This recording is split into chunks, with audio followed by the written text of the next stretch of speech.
Paper 101, The Real Nature of Religion. Religion, as a human experience, ranges from the primitive fierce slavery of the evolving savage up to the sublime and magnificent faith liberty of those civilized mortals who are superbly conscious of sonship with the eternal God. Religion is the ancestor of the advanced ethics and morals of progressive social evolution, but religion, as such, is not merely a moral movement, albeit the outward and social manifestations of religion are mightily influenced by the ethical and moral momentum of human society. Always is religion the inspiration of man's evolving nature, but it is not the secret of that evolution. Religion, the conviction faith of the personality, can always triumph over the superficially contradictory logic of despair born in the unbelieving material mind. There really is a true and genuine inner voice, that true light which lights every man who comes into the world. And this spirit leading is distinct from the ethical prompting of human conscience. The feeling of religious assurance is more than an emotional feeling. The assurance of religion transcends the reason of the mind, even the logic of philosophy. Religion is faith, trust, and assurance. 1. True religion. True religion is not a system of philosophic belief, which can be reasoned out and subsustained by natural proofs. Neither is it a fantastic and mystic experience of indescribable feelings of ecstasy, which can be enjoyed only by the romantic devotees of mysticism. Religion is not the product of reason, but viewed from within, it is altogether reasonable. Religion is not derived from the logic of human philosophy, but as a mortal experience, it is altogether logical. Religion is the experiencing of divinity in the consciousness of a moral being of evolutionary origin.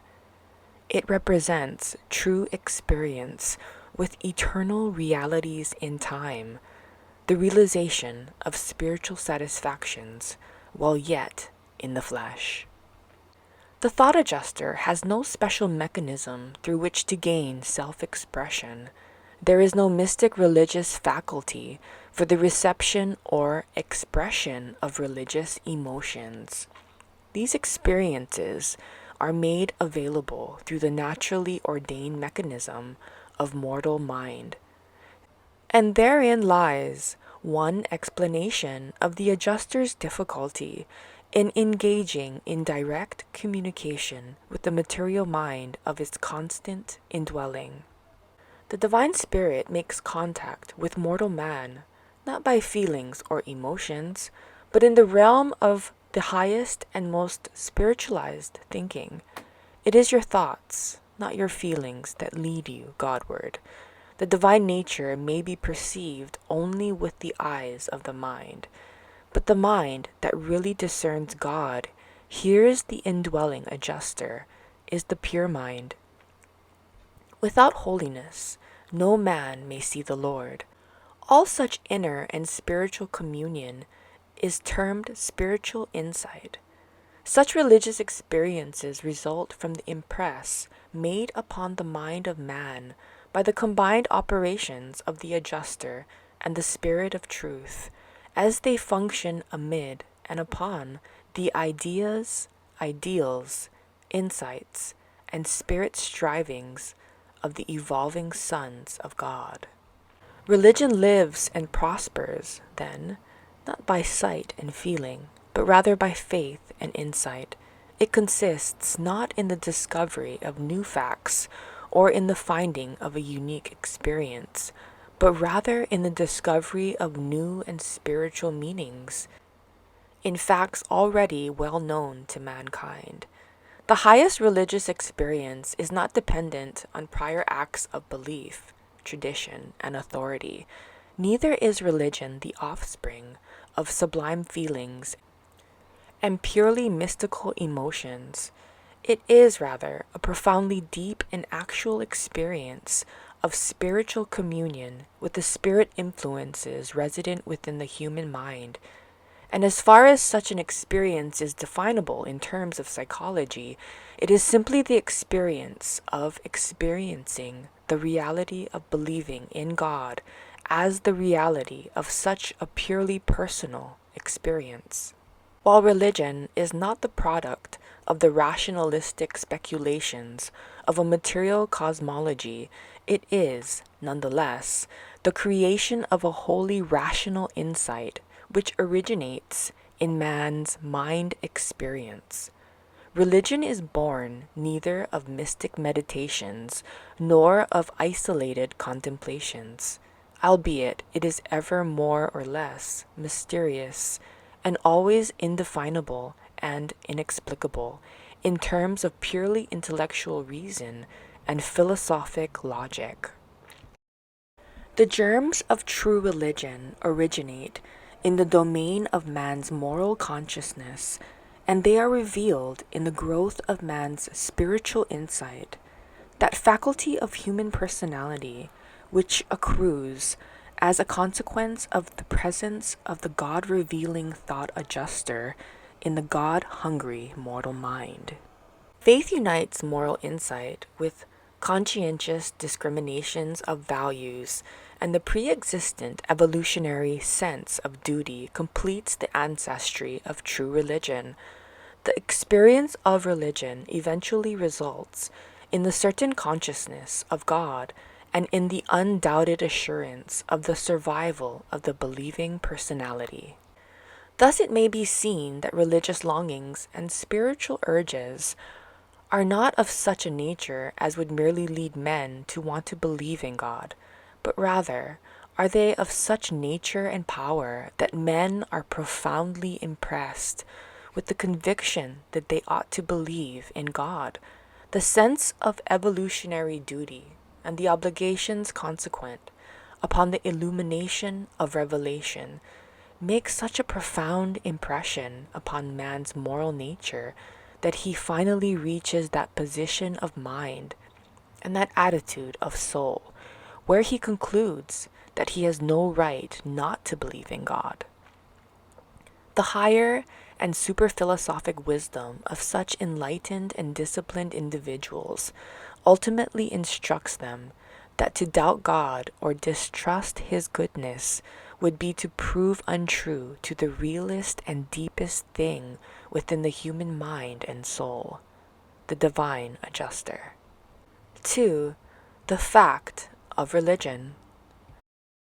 The fact of religion consists wholly in the religious experience of rational and average human beings, and this is the only sense in which religion can ever be regarded as scientific or even psychological. The proof that religion is revelation is the same fact of human experience. The fact that revelation does synthesize the apparently divergent sciences of nature and the theology of religion into a consistent and logical universe philosophy, a coordinated and unbroken explanation of both science and religion, thus creating a harmony of mind and satisfaction of spirit, which answers in human experience those questionings of the mortal mind which craves to know how the infinite works out his will and plans in matter with minds and on spirit. Reason is the method of science. Faith is the method of religion.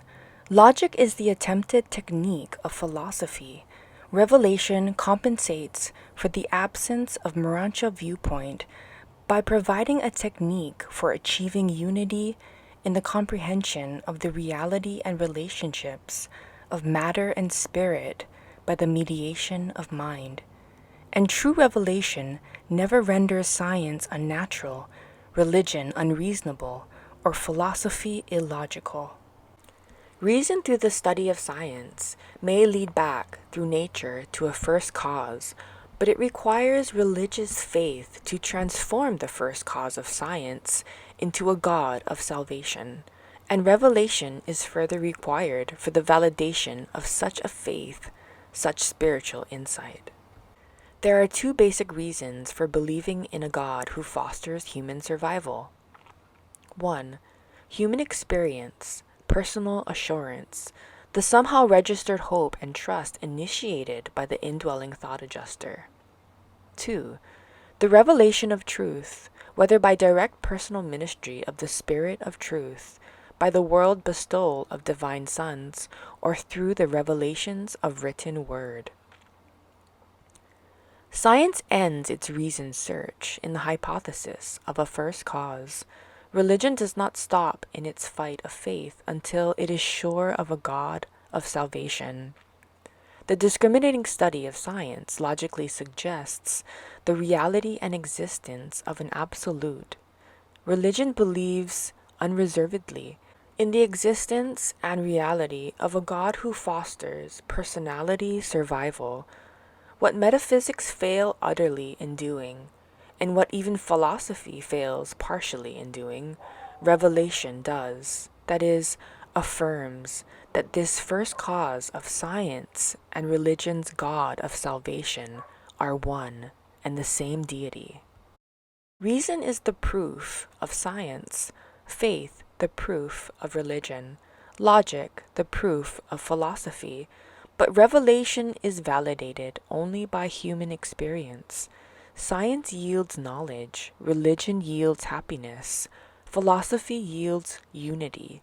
Revelation confirms the experiential harmony of this triune approach to universal reality.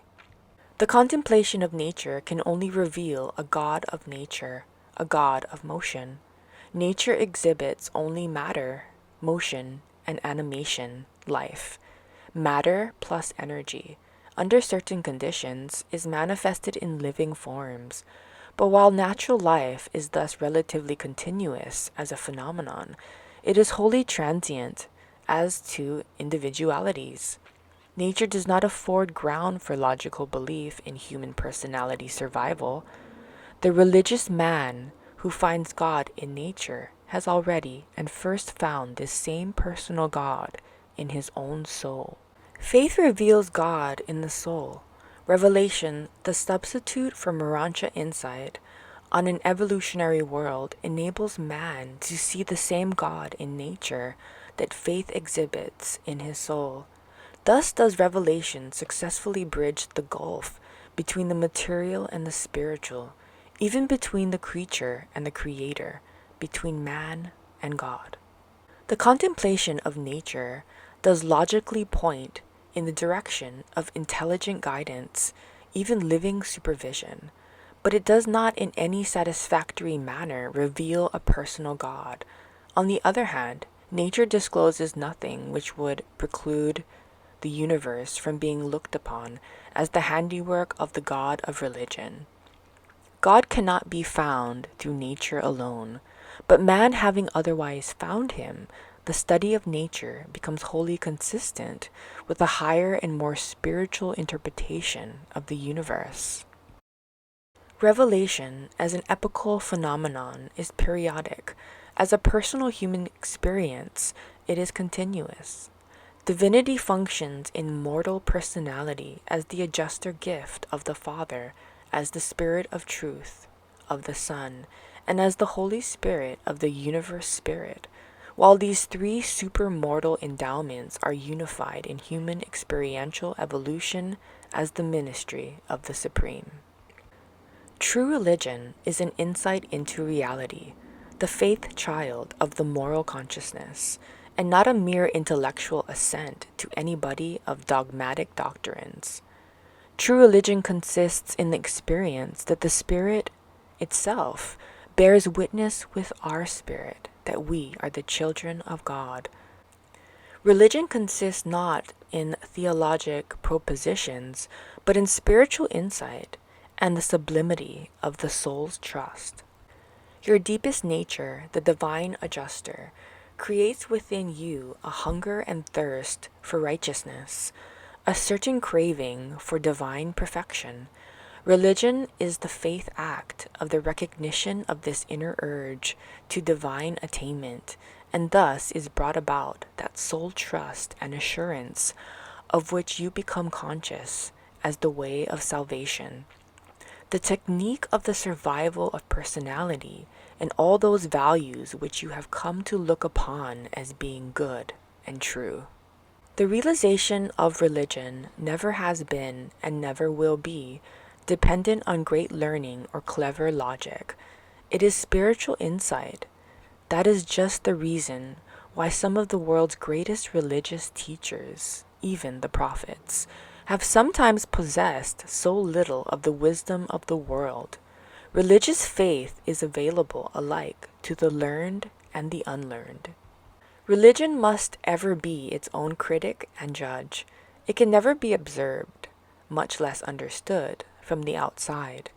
Your only assurance of a personal God consists in your own insight as to your belief in and experience with things spiritual. To all of your fellows who have had similar experience, no argument about the personality or reality of God is necessary, while to all other men who are not thus sure of God, no possible argument could ever be truly convincing. Psychology may indeed attempt to study the phenomena of religious reactions to the social environment, but never can it hope to penetrate to the real and inner motives and workings of religion. Only theology, the province of faith, and the technique of revelation can afford any sort of intelligent account of the nature and content of religious experience. 3. The characteristics of religion.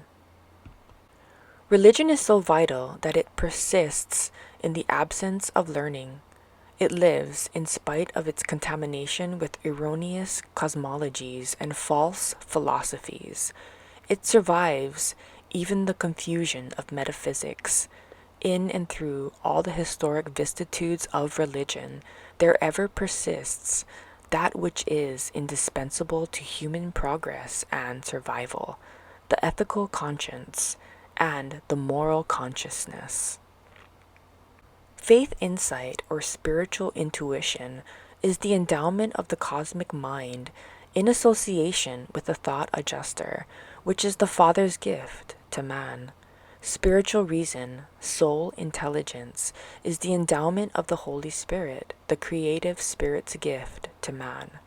Spiritual philosophy, the wisdom of spirit realities, is the endowment of the Spirit of truth, the combined gift of the bestowal sons to the children of men. And the coordination and interassociation of these spirit endowments constitute man a spirit personality in potential destiny. It is this same spirit personality in primitive and embryonic form, the adjuster possession of which survives the natural death in the flesh. This composite entity of spirit origin in association with human experience is enabled by means of the living way provided by the divine sons to survive in adjuster custody the dissolution of the material self of mind and matter, when such a transient partnership of the material and the spiritual is divorced by the sensation of vital motion. Through religious faith, the soul of man reveals itself and demonstrates the potential divinity of its emerging nature by the characteristic manner in which it induces the mortal personality to react to certain trying intellectual and testing social situations. Genuine spiritual faith, true moral consciousness, is revealed in that it 1. Causes ethics and morals to progress despite inherent and adverse animalistic tendencies. 2. Produces a sublime trust in the goodness of God, even in the face of bitter disappointment and crushing defeat. 3. Generates profound courage and confidence despite natural adversity and physical calamity. 4. Exhibits inexplicable poise and sustaining tranquility, notwithstanding baffling diseases and even acute physical suffering. 5. Maintains a mysterious poise and composure of personality in the face of maltreatment and the rankest injustice.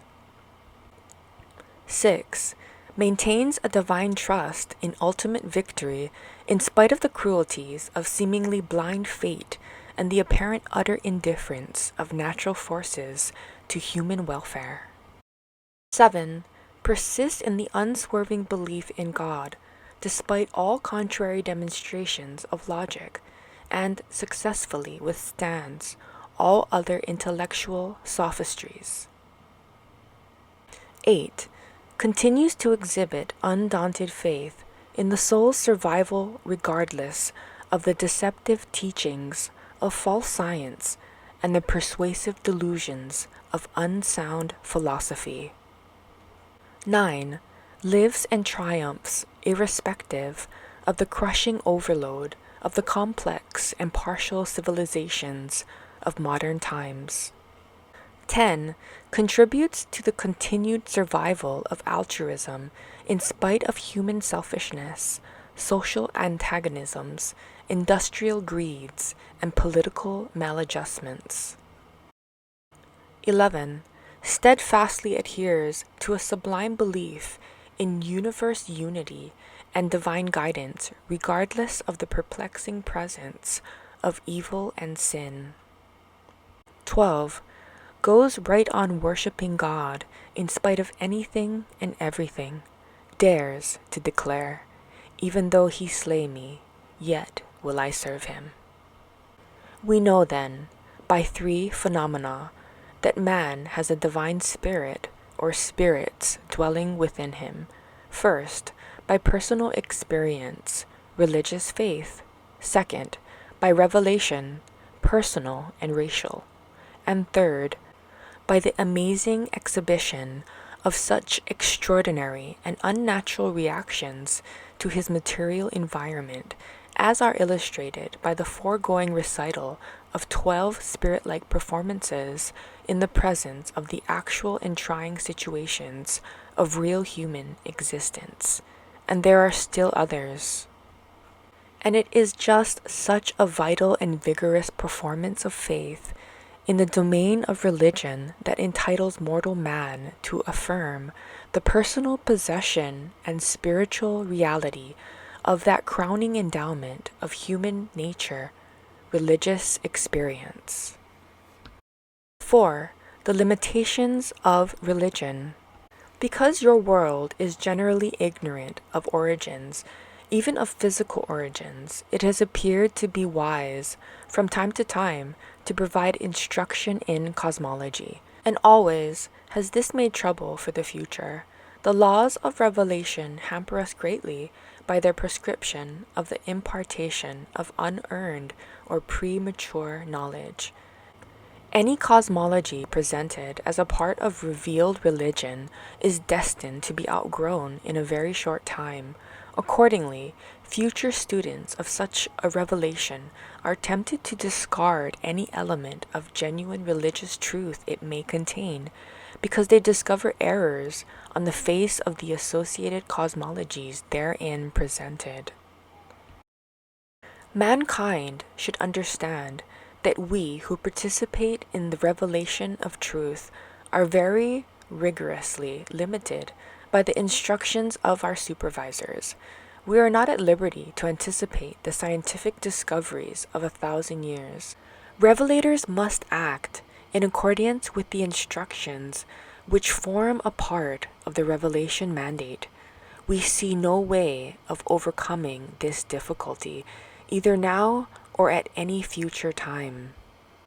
We full well know that while the historic facts and religious truths of this series of revelatory presentations will stand on the records of the ages to come, within a few short years, many of our statements regarding the physical sciences will stand in need of revision in consequence of additional scientific developments and new discoveries. These new developments we even now foresee, but we are forbidden to include such humanly undiscovered facts in the revelatory records. Let it be made clear that revelations are not necessarily inspired. The cosmology of these revelations is not inspired. It is limited by our permission for the coordination and sorting of present-day knowledge. While divine or spiritual insight is a gift, human wisdom must evolve. Truth is always a revelation. Auto-revelation when it emerges as a result of the work of the indwelling adjuster. Epical revelation when it is presented by the function of some other celestial agency, group, or personality. In the last analysis, religion is to be judged by its fruits, according to the manner and the extent to which it exhibits its own inherent and divine excellence. Truth may be but relatively inspired, even though revelation is invariably a spiritual phenomenon, while statements with reference to cosmology are never inspired. Such revelations are of immense value in that they at least transiently clarify knowledge by 1. The reduction of confusion by the authoritative elimination of error. 2. The coordination of known or about to be known facts and observations. 3. The restoration of important bits of lost knowledge concerning epical transactions in the distant past.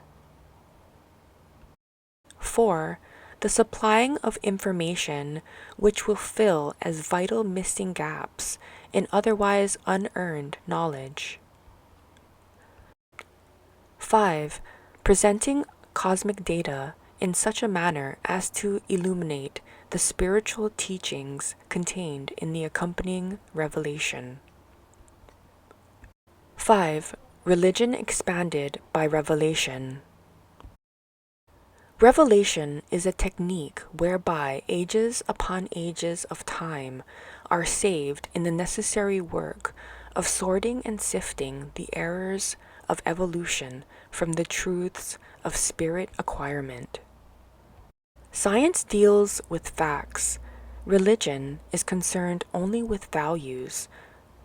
Through enlightened philosophy, the mind endeavors to unite the meanings of both facts and values, thereby arriving at a concept of complete reality. Remember that science is the domain of knowledge, philosophy, the realm of wisdom, and religion, the sphere of the faith experience. But religion, nonetheless, presents two phases of manifestation. 1. Evolutionary religion. The experience of primitive worship, the religion which is a mind derivative. 2. Revealed religion. The universe attitude, which is a spirit derivative, the assurance of and belief in, the conservation of eternal realities, the survival of personality, and the eventful attainment of the cosmic deity, whose purpose has made all this possible, is a part of the plan of the universe that sooner or later evolutionary religion is destined to receive the spiritual expansion of revelation. Both science and religion start out with the assumption of certain generally accepted bases for logical deductions. So also must philosophy start its career upon the assumption of the reality of three things. 1. The material body. 2. The supermaterial phase of the human being, the soul, or even the indwelling spirit. 3. The human mind, the mechanism for intercommunication and interassociation between spirit and matter, between the material and the spiritual. Scientists assemble facts, philosophers coordinate ideas, while prophets exalt ideals. Feeling and emotion are invariable concomitants of religion, but they are not religion. Religion may be the feeling of experience, but it is hardly the experience of feeling. Neither logic, rationalization, nor emotion, feeling, is essentially a part of religious experience, although both may variously be associated with the exercise of faith in the furtherance of spiritual insight into reality, all according to the status and temperamental tendency of the individual mind. Evolutionary religion is the outworking of the endowment of the local universe mind adjusted charged with the creation and fostering of the worship trait in evolving man. Such primitive religions are directly concerned with ethics and morals, the sense of human duty. Such religions are predicated on the assurance of conscience and result in the stabilization of relatively ethical civilizations. Personally revealed religions are sponsored by the bestowal spirits, representing the three persons of the Paradise Trinity, and are especially concerned with the expansion of truth. Evolutionary religion drives home to the individual the idea of personal duty. Revealed religion lays increasing emphasis on loving, the golden rule. Evolved religion rests wholly on faith. Revelation has the additional assurance of its expanded presentation of the truths of divinity and reality, and the still more valuable testimony of the actual experience which accumulates in consequence of the practical working union of the faith of evolution and the truth of revelation. Such a working union of human faith and divine truth constitutes the possession of a character well on the road to the actual acquirement of a Urantian personality. Evolutionary religion provides only the assurance of faith and the confirmation of conscience. Revelatory religion provides the assurance of faith plus the truth of a living experience in the realities of religion. The third step in religion, or the third phase of the experience of religion, has to do with the Urantia state, the firmer grasp of mota. Increasingly, in the Urantia progression, the truths of revealed religion are expanded. More and more, you will know the truth of supreme values, divine goodness, universal relationships, eternal realities, and ultimate destinies. Increasingly, throughout the Urantia progression, the assurance of truth replaces the assurance of faith. When you are finally mustered into the actual spirit world, then will the assurances of pure spirit insight operate in the place of faith and truth, or rather, in conjunction with and superimposed upon these former techniques of personality assurance. 6. Progressive religious experience. The Urantia phase of revealed religion has to do with the experience of survival, and its great urge is the attainment of spirit perfection. There also is present the higher urge of worship, associated with the impelling call to increased ethical service. Urantia insight entails an ever-expanding consciousness of the sevenfold, the supreme, and even the ultimate. Throughout all religious experience, from its earliest inception, on the material level, up to the time of the attainment of full spirit status, the adjuster is the secret of the personal realization of the reality of the existence of the Supreme. And this same adjuster also holds the secrets of your faith in the transcendental attainment of the ultimate. The experiential personality of evolving man, united to the adjuster essence of the existential God, constitutes the potential completion of supreme existence and is inherently the basis for the superfinite eventuation of transcendental personality. Moral will embraces decisions based on reasoned knowledge, augmented by wisdom, and sanctioned by religious faith. Such choices are acts of moral nature and evidence the existence of moral personality, the forerunner of Urantia personality, and eventually of true spirit status. The evolutionary type of knowledge is but the accumulation of protoplasmic memory material. This is the most primitive form of creature consciousness. Wisdom embraces the ideas formulated from the protoplasmic memory in process of association and recombination, and such phenomena differentiate human mind from mere animal mind. Animals have knowledge, but only man possesses wisdom capacity.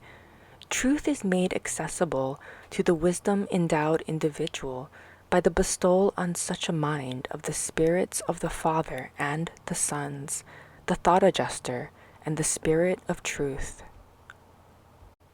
Christ Michael, when bestowed on Urantia, lived under the reign of evolutionary religion up to the time of his baptism. From that moment up to and including the event of his crucifixion, he carried forward his work by the combined guidance of evolutionary and revealed religion. From the morning of his resurrection until his ascension, he traversed the manifold phases of the Urantia life of mortal transition from the world of matter to that of spirit. After his ascension, Michael became master of the experience of supremacy, the realization of the Supreme, and being the one person in Nebadon, possessed of unlimited capacity to experience the reality of the Supreme, he forthwith attained to the status of the sovereignty of supremacy in and to his local universe. With man, the eventual fusion and the resultant oneness with the indwelling adjuster, the personality synthesis of man and the essence of God, constitute him, in potential, a living part of the Supreme, and ensure, for such a one-time mortal being, the eternal birthright of the endless pursuit of finality of universe service for and with the Supreme. Revelation teaches mortal man that to start such a magnificent and intriguing adventure through space by means of the progression of time, he should begin by the organization of knowledge into idea decisions. Next, mandate wisdom to labor unremittingly at its noble task of transforming self-possessed ideas into increasingly practical, but nonetheless supernal ideals, even those concepts which are so reasonable as ideas and so logical as ideals that the adjuster dares so to combine and spiritize them as to render them available for such association in the finite mind as will constitute them the actual human complement, thus made ready for the action of the truth spirit of the sons, the time-space manifestations of paradise truth, universal truth. The coordination of idea decisions, logical ideals, and divine truth constitutes the possession of a righteous character, the prerequisite for mortal admission to the ever-expanding and increasingly spiritual realities of the Urantia worlds. The teachings of Jesus constituted the first Urantian religion which so fully embraced a harmonious coordination of knowledge, wisdom, faith, truth, and love as completely and simultaneously to provide temporal tranquility, intellectual certainty, moral enlightenment, philosophic stability, ethical sensitivity, God consciousness, and the positive assurance of personal survival. The faith of Jesus pointed the way to finality of human salvation, to the ultimate of mortal universe attainment, since it provided for 1. Salvation from material fetters in the personal realization of sonship with God, who is Spirit. 2. Salvation from intellectual bondage. Man shall know the truth, and the truth shall set him free. 3. Salvation from spiritual blindness. The human realization of the fraternity of mortal beings and the Urantian awareness of the brotherhood of all universe creatures. This service discovery of spiritual reality and the ministry revelation of the goodness of spirit values. 4. Salvation from incompleteness of self through the attainment of the spirit levels of the universe and through the eventual realization of the harmony of Havona and the perfection of paradise. 5. Salvation from self. Deliverance from the limitations of self-consciousness through the attainment of the cosmic levels of the Supreme Mind and by coordination with the attainments of all other self-conscious beings. 6. Salvation from time. The achievement of the eternal life of unending progression in God recognition and God service. 7. Salvation from the finite, the perfected oneness with deity in and through the Supreme, by which the creature attempts the transcendental discovery of the ultimate on the post-finaliter levels of the abstinite. Such a sevenfold salvation is the equivalent of the completeness and perfection of the realization of the ultimate experience of the Universal Father. And all this, in potential, is contained within the reality of the faith of the human experience of religion, and it can be so contained since the faith of Jesus was nourished by and was revelatory of even realities beyond the ultimate. The faith of Jesus approached the status of a universe absolute, insofar as such is possible of manifestation in the evolving cosmos of time and space. Through the appropriation of the faith of Jesus, mortal man can foretaste in time the realities of eternity.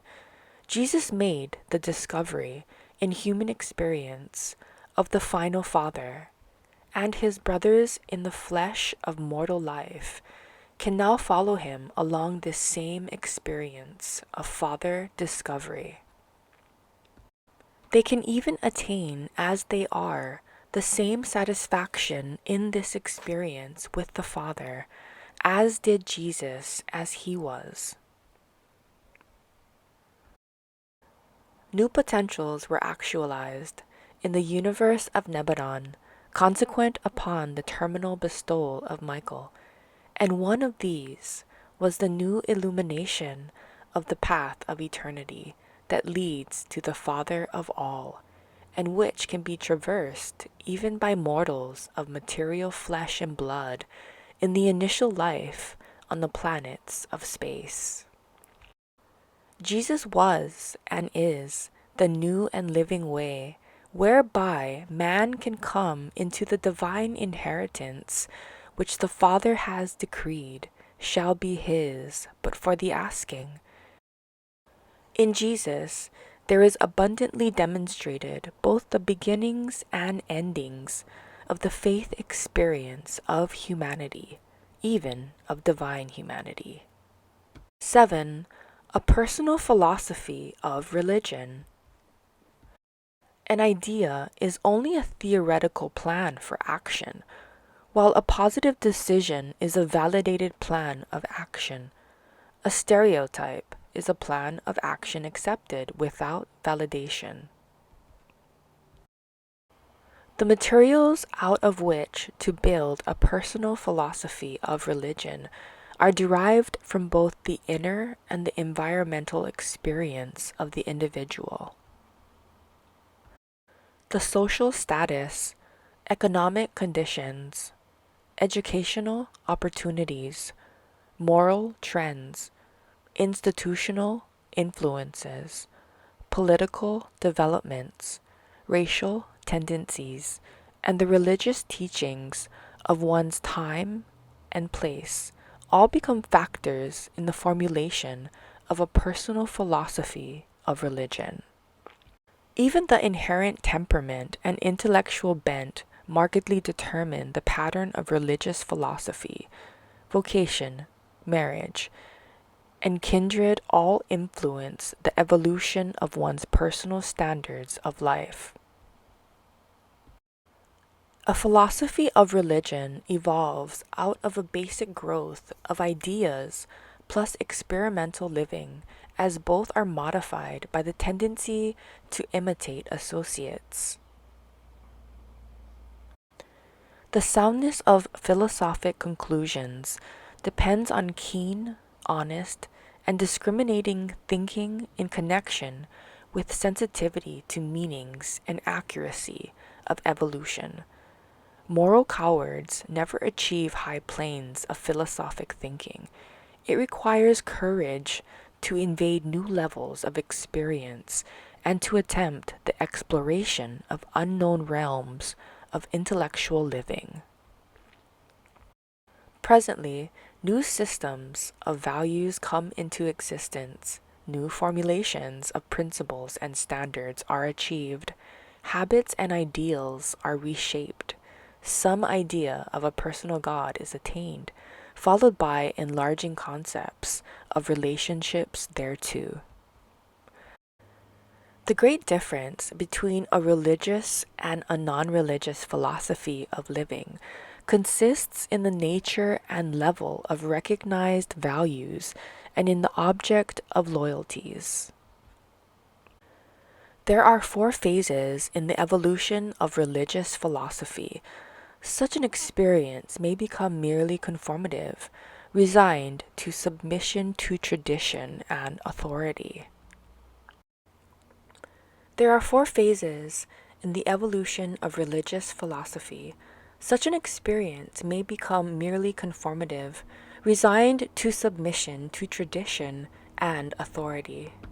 Or it may be satisfied with slight attainments, just enough to stabilize the daily living, and therefore becomes early arrested on such an advantageous level. Such mortals believe in letting well enough alone. A third group progress to the level of logical intellectuality, but there stagnate in consequence of cultural slavery. It is indeed pitiful to behold giant intellects held so securely within the cruel grasp of culture bondage. It is equally pathetic to observe those who trade their culture bondage for the materialistic fetters of a science falsely so called. The 4th level of philosophy attains freedom from all conventional and traditional handicaps, and dares to think, act, and live honestly, loyally, fearlessly, and truthfully. The acid test for any religious philosophy consists in whether or not it distinguishes between the realities of the material and the spiritual worlds, while at the same moment recognizing their unification in intellectual striving and in social serving. A sound religious philosophy does not confound the things of God with the things of Caesar. Neither does it recognize the aesthetic cult of pure wonder as a substitute for religion. Philosophy transforms that primitive religion, which was largely a fairy tale of conscience, into a living experience in the ascending values of cosmic reality. 8. Faith and belief. Belief has attained the level of faith when it motivates life and shapes the mode of living. The acceptance of a teaching as true is not faith, that is mere belief. Neither is certainty nor conviction faith. A state of mind attains to faith levels only when it actually dominates the mode of living. Faith is a living attribute of genuine personal religious experience. One believes truth, admires beauty, and reverences goodness, but does not worship them. Such an attitude of saving faith is centered on God alone, who is all of these, personified and infinitely more.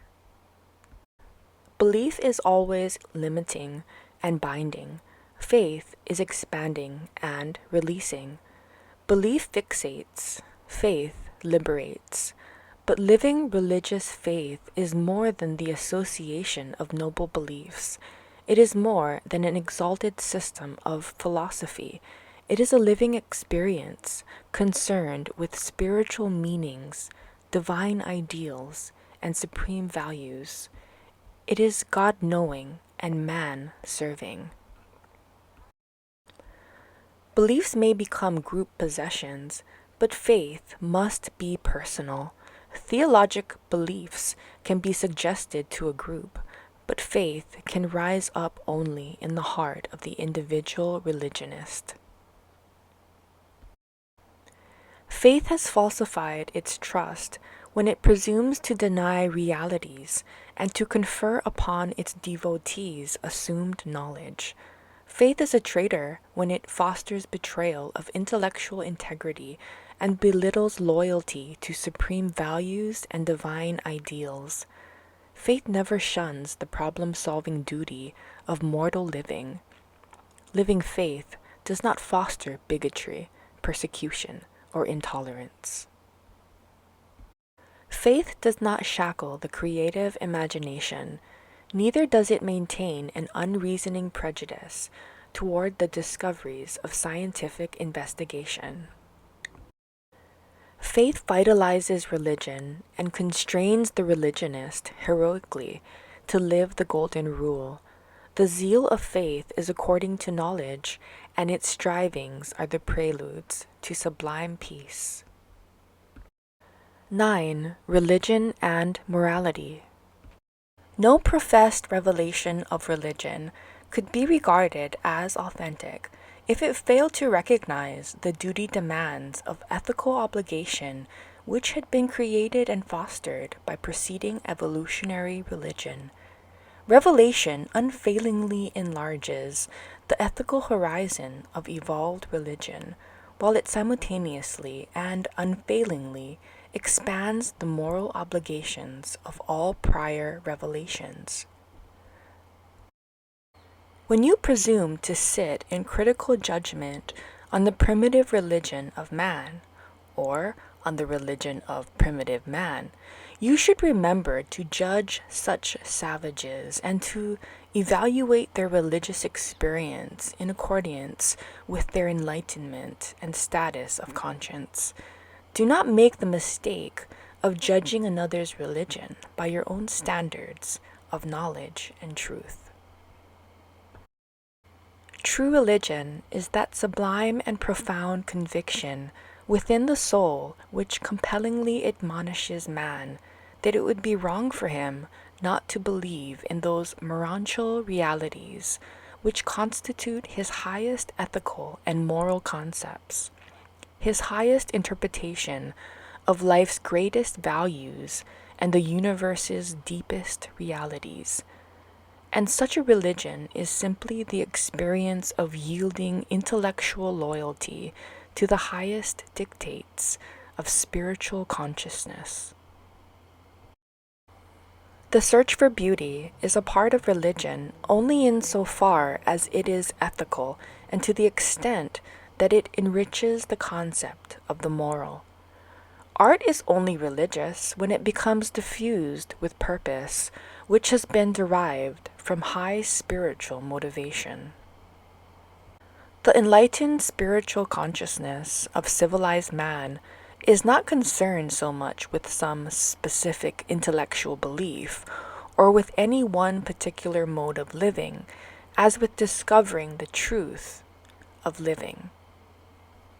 The good and the right technique of reacting to the ever-recurring situations of mortal existence. Moral consciousness is just a name applied to the human recognition and awareness of those ethical and emerging Urantia values which duty demands that man shall abide by in the day-by-day control and guidance of conduct. Though recognizing that religion is imperfect, there are at least two practical manifestations of its nature and function. 1. The spiritual urge and philosophic pressure of religion tend to cause man to project his estimation of moral values directly outward into the affairs of his fellows, the ethical reaction of religion. 2. Religion creates for the human mind a spiritualized consciousness of divine reality based on and by faith derived from antecedent concepts of moral values and coordinated with superimposed concepts of spiritual values. Religion thereby becomes a censor of mortal affairs, a form of glorified moral trust and confidence in reality, the enhanced realities of time and the more enduring realities of eternity. Faith becomes the connection between moral consciousness and the spiritual concept of enduring reality. Religion becomes the avenue of man's escape from the material limitations of the temporal and natural world to the supernal realities of the eternal and spiritual world, by and through the technique of salvation, the progressive Urantia transformation. 10. Religion as man's liberator. Intelligent man knows that he is a child of nature, a part of the material universe. He likewise discerns no survival of individual personality in the motions and tensions of the mathematical level of the energy universe. Nor can man ever discern spiritual reality through the examination of physical causes and effects. A human being is also aware that he is a part of the ideational cosmos, but though concept may endure beyond a mortal lifespan, there is nothing inherent in concept which indicates the personal survival of the conceiving personality. Nor will the exhaustion of the possibilities of logic and reason ever reveal to the logician or to the reasoner the eternal truth of the survival of personality. The material level of law provides for causality continuity, the unending response of effect to antecedent action. The mind level suggests the perpetuation of ideational continuity, the unceasing flow of conceptual potentiality from pre-existent conceptions. But neither of these levels of the universe discloses to the inquiring mortal an avenue of escape from partiality of status and from the intolerable suspense of being a transient reality in the universe, a temporal personality doomed to be extinguished upon the exhaustion of the limited life energies. It is only through the merantial avenue leading to spiritual insight that man can ever break the fetters inherent in his mortal status in the universe.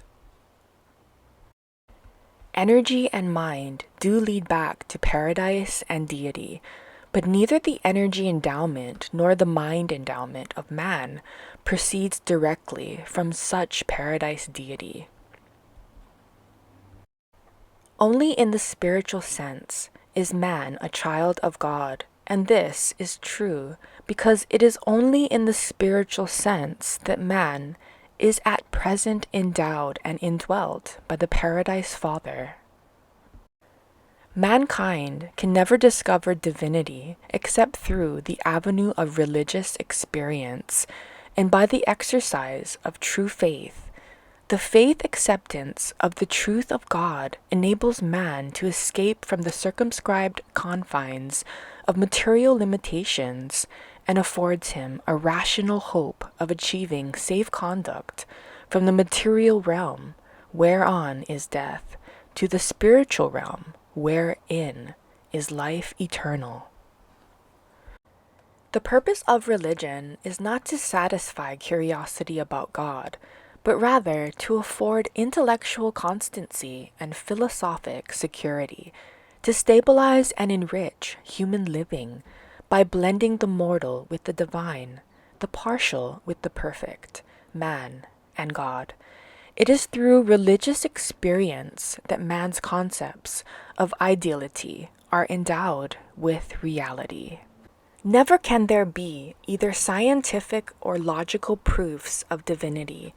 Reason alone can never validate the values and goodnesses of religious experience, but it will always remain true. Whosoever wills to do the will of God shall comprehend the validity of spiritual values.